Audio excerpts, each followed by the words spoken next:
आज साहेबराव व मालतीताई करपे यांनी जी 39 वर्षापूर्वी अर्थातच 1986मध्ये सहकुटुंब व्यवस्थेच्या विरोधातील आक्रोश व्यक्त करण्यासाठी सहकुटुंब आत्महत्या केली आणि ती आत्महत्या ही त्यांनी ठरवून केली. ठरवून यासाठी म्हणतो की भाज्यामध्ये विष घालून आधी मुलांना खाऊ घातलं आणि नंतर स्वतः त्यांनी ते भजे खाल्ले आणि आत्महत्या केली.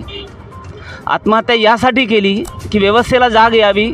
मी गेल्यानंतर तर ही व्यवस्था सजग होईल, जाणती होईल आणि शेतकऱ्यांच्या समस्याच्या बाबतीमध्ये कुठंतरी प्रश्न मिटतील, शेतकऱ्याच्या समस्या सोडवल्या जातील. परंतु आम्हाला ते पाहायला मिळत नाही. साहेबराव करपेंची आत्महत्या आणि त्यानंतर देऊळगाव राजा तालुक्यामध्ये कैलास नागरे या शेतकऱ्याने आता केलेली आत्महत्या म्हणजे 39 वर्षापर्यंतचा नव्हे तर अविरतपर्यंतचा हा संघर्ष शेतकऱ्यांचा आपल्याला पाहायला मिळतो. यासाठी कोणतंच सरकार, कोणताच राजकीय पक्ष या बाबतीमध्ये मात्र सजग होत असताना आपल्याला पाहायला मिळत नाही. विधिमंडळामध्ये चर्चा होतात, रस्त्यावर बोलल्या जातं आणि वेगवेगळ्या पक्षाचे एजेंडेसुद्धा त्याच पद्धतीने असतात की शेतकऱ्यांचा सातबारा कोरा केला जाईल. मात्र त्या बाबतीमध्ये गांभीर्यानं जबाबदारी स्वीकारल्या जात नाही. आजही नवनाथराव तनपुरे यांच्या माध्यमातून आम्ही गेल्या 4 वर्षापासून अमर हबीब जे आंदोलन चालवतात त्या आंदोलनाचा एक भाग म्हणून पडतूर तालुक्यामध्ये नवनाथरावांच्या मार्गदर्शनाखाली आम्ही सर्व काम करत असतो. तर हे आंदोलन हे चळवळ झाली पाहिजे आणि या चळवळीच्या माध्यमातून व्यवस्थेला हादरे बसले पाहिजे. तोपर्यंत व्यवस्था तुमची दखल घेणार नाही. कारण व्यवस्थेनं आता सांगितलं 2007 आत्महत्या वर्षाला होतात, 365 दिवसामध्ये होतात. अर्थातच दररोज 7 ते 8 आत्महत्या तुमच्या आजूबाजूला होतात. आजूबाजूला आत्महत्या होत असतानाही, शेतकऱ्यांच्या आत्महत्या होत असतानाही यापूर्वी सुरुवातीच्या कालखंडामध्ये सरकार यायचं, पालकमंत्री यायचा, आमदार यायचा आणि त्यांच्या माध्यमातून कुठंतरी दुःख खंत व्यक्त केल्या जायची. परंतु आता त्याकडं पाहण्यालाही कोणाला वेळ नाही. म्हणजे इतकं सहज झालं आहे शेतकऱ्यांची आत्महत्या. म्हणून या बाबतीमध्ये गांभीर्यानं सरकारनं आणि व्यवस्थेनं सर्वच राजकीय पक्षांनी जर दखल घेतली तर निश्चित हे प्रश्न सुटतील. प्रश्न सोडण्यासाठी जर मानसिकता असेल तर सुटतील. आताच सांगितलं कमाल धारणा कायदा असेल किंवा जमीन अधिग्रहणाच्या बाबतीमध्ये किंवा जे काही अन्न सुरक्षा ज्याला आपण अत्यावश्यक जीवनावश्यक वस्तूच्या यादीमध्ये जी अन्नधान्य टाकलेलं आहे हे सगळ्यात मोठं धोकादायक आहे. जीवनावश्यक वस्तूच्या यादीमध्ये अन्नधान्य टाकल्यामुळे त्याला जे काही संरक्षण आहे ते संरक्षण काढून घेतलं पाहिजे आणि खुलं केलं पाहिजे आणि शेतकऱ्यांना तो भाव मिळाला पाहिजे ही अपेक्षा असते. मात्र ते होत नाही. ह्या आत्महत्या अशाच थांबतील का? म्हणूनच परतूर आणि परिसरातील महाराष्ट्रातील जे काही संवेदनशील नागरिक आहेत त्यांनी 1 दिवसाचा उपवास, 1 दिवसाचा अन्नत्याग, 1 दिवसाचं मरण उपोषण या वेगवेगळ्या माध्यमातून सरकारला जाग आणण्यासाठी, सरकारच्या संवेदना निर्माण करण्यासाठीचा हा प्रयत्न आहे. हा प्रयत्न प्रत्येक ठिकाणी होतो, परंतु सरकारही तितकं सजग झालं पाहिजे ही अपेक्षा या प्रसंगानं व्यक्त करणं आवश्यक आहे. धन्यवाद. आज 19 मार्च आज जे उपोषण ठरलेलं आहे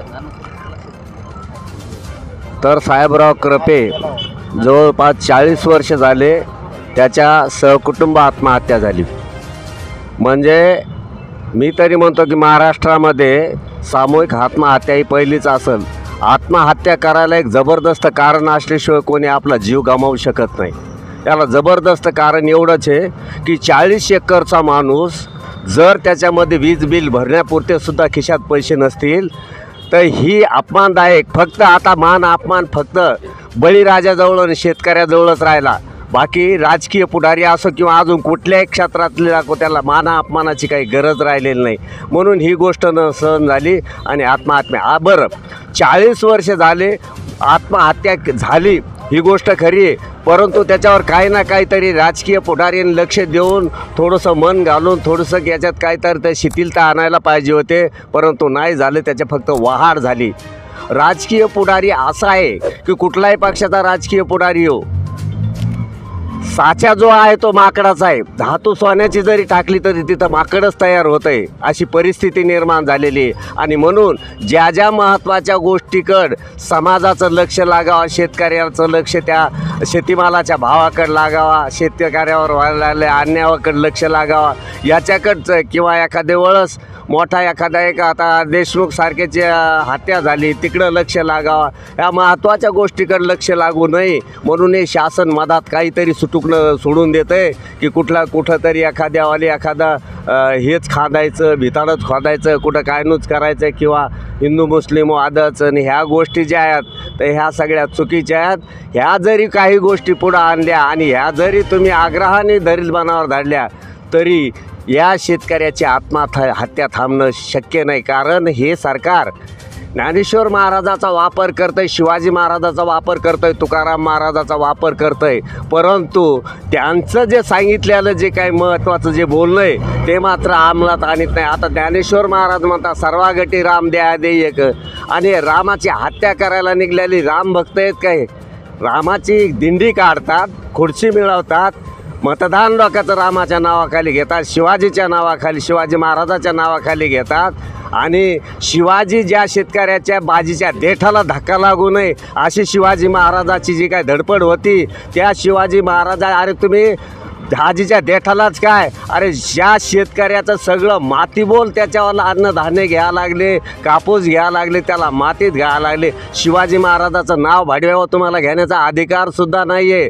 म्हणून शिवाजी महाराज काय, राम काय, रामायण काय, चरित्र काय हे तुम्हाला काही माहीत नाही. फक्त एकच आहे की किती आत्महत्या हो, त्यांच्या मड्यावर पाय देऊन का व्हायना पण आपल्या खुर्चीपर्यंत कसं जाता येईल ही या राजकीय पुढाऱ्याची नीतिमत्ता आहे. आणि म्हणून कुठं ना कुठं तरी मला तरी आता असं वाटतं की पूर्वीच्या काळात पाप जास्त झाल्यावर देव अवतार घेत होता, परंतु आता तसं काही होत नाही. पण मला तरी वाटतं का दुष्ट मारण्यासाठी आता आम्हाला देवालाच आम्ही प्रार्थना करतो की देवा अरे अवतार घेऊन ह्या सगळ्या दुष्टाचा नाश करून टाक. एवढी बोलतो थांबतो.